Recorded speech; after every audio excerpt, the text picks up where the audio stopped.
Songs put words in people's mouths, knowledge in their bones, and conviction about whose voice counts. Nyanyian menaruh kata-kata ke dalam mulut orang-orang, pengetahuan ke dalam tulang-tulang mereka, dan keyakinan mengenai suara siapa yang penting. Demikian kutipan sebuah artikel yang ditulis oleh John Heiser Honig tentang Pablo Sosa. Dan siapakah Pablo Sosa? Pablo Sosa adalah seorang pendeta gereja Metodis di Buenos Aires, Argentina. Dia lahir pada tanggal 16 Desember 1933. Ia belajar teologi di Instituto Superior Evangelico de Estudios Teológicos atau ISEDET di Buenos Aires dan melanjutkan pendidikannya dengan mendalami musik gereja di 3 sekolah lain di Amerika Serikat dan Jerman. Kemudian dia kembali ke Buenos Aires dan menjadi profesor liturgi dan himnologi di ISEDET, sekolah tempat dia pertama kali belajar teologi. Selain menjadi pendeta dan pengajar, Sosa juga mengarang begitu banyak nyanyian, dan dia dikenal di seluruh dunia sebagai komposer, pengajar, pemimpin paduan suara, dan pemusik gereja yang handal. Namun hal yang paling menonjol dari Sosa adalah kepeduliannya yang besar pada keadilan sosial dan kesatuan gereja di seluruh dunia. Dia sering menggambarkan ibadah sebagai the fiesta of the faithful, atau pesta orang-orang percaya, di mana semua orang diterima dan semua musik dipandang sebagai bagian dari nyanyian seluruh bumi. Menjawab Mazmur 98 ayat 4 yang berkata, "Bersorak-soraklah bagi Tuhan, hai seluruh bumi. Bergembiralah, bersorak-sorailah, dan bermazmurlah." Bagi Sosa, nyanyian, khususnya menyanyi bersama di gereja atau congregational singing, dapat memberi harapan dan kekuatan bagi umat, seperti yang disampaikan oleh kutipan di awal tadi. Nyanyian akan membentuk sebuah komunitas dalam penghayatan iman mereka. Karena itu prinsip utama Sosa dalam menyanyi bersama di gereja adalah dengan membiarkan umat menyanyi. Dia mengatakan bahwa di gerejanya tidak ada orang yang berdiri di depan memimpin umat menyanyi. Baginya memandang wajah pemimpin nyanyian umat ketika orang itu bereaksi terhadap musik itu bukan ibadah yang sebenarnya. Ibadah adalah ketika umat memiliki nyanyian, menjadikan nyanyian itu sebagai nyanyian mereka sendiri. Dan memang harus diakui, banyak orang yang mencoba memimpin nyanyian umat kadang-kadang justru membuat umat tidak bisa bernyanyi. Fokus perhatian mereka lebih terarah pada orang yang berdiri di panggung dan memegang mic, bukan pada umat. Ketika Sosa mengajarkan sebuah nyanyian baru, segera setelah dia melihat bahwa umat sudah memiliki atau take ownership lagu tersebut, dia akan mundur dan membiarkan umat menyanyi sendiri. Dalam nyanyian-nyanyian gubahannya, Sosa banyak memakai unsur-unsur budaya lokal, khususnya Amerika Latin tempat dia dibesarkan dan hidup. Namun dia juga banyak memakai musik dari budaya lain, seperti Afrika atau Asia.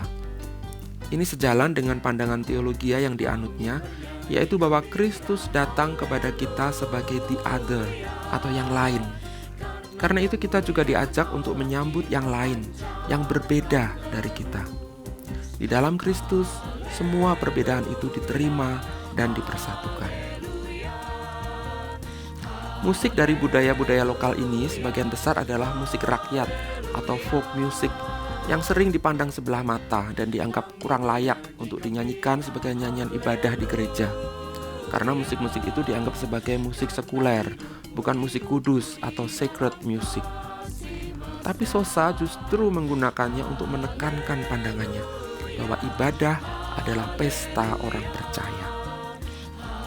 Bahkan lebih jauh lagi, Sosa mengatakan bahwa kita harus menggunakan seluruh tubuh kita untuk menyembah Tuhan. Put your body into worship. Banyak nyanyian yang dia gubah dengan musik yang berasal dari musik tari-tarian, seperti tango, cueca, camarita, dan musik-musik pedesaan lainnya. Mendengar musik-musik ini, mau tidak mau Anda pasti ingin menari, atau setidaknya menggerak-gerakkan tubuh. Menurut Sosa, menyanyi bersama umat dengan cara seperti ini akan memperdalam pengalaman iman, karena melibatkan seluruh keberadaan kita, baik tubuh, jiwa, maupun roh. Sekarang kita akan mendengarkan salah satu lagu yang digubah oleh Sosa, yaitu El Cielo Canta Alegría atau dalam bahasa Inggris Heaven is Singing for Joy, yang diterjemahkan ke dalam bahasa Indonesia oleh Ferdinand Suliman menjadi Langit Bernyanyi Gembira. Terdapat dalam buku Nyanyikanlah Kidung Baru nomor 190. Nyanyian ini digubah pada tahun 1958 ketika Sosa masih menjadi mahasiswa di Isedet. Syairnya mengingatkan kita pada Mazmur 96 ayat 11. Biarlah langit bersukacita dan bumi bersorak-sorak. Biarlah gemuruh laut serta isinya. Nyanyian ini terdiri dari 3 bait dengan struktur teks yang sederhana. Setiap bait diawali dengan seruan yang sama, langit bernyanyi gembira, haleluya. Dan diakhiri dengan refren yang sama juga, yaitu seruan haleluya yang diulang sebanyak 4 kali. Hanya baris kedua yang berbeda di setiap baitnya.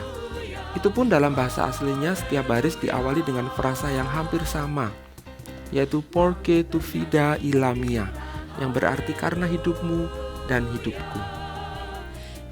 Di bait pertama, hidupmu dan hidupku memancarkan kemuliaan Allah, yang dalam bahasa Indonesia diterjemahkan menjadi karena kemuliaan Allah kita pancarkan terus.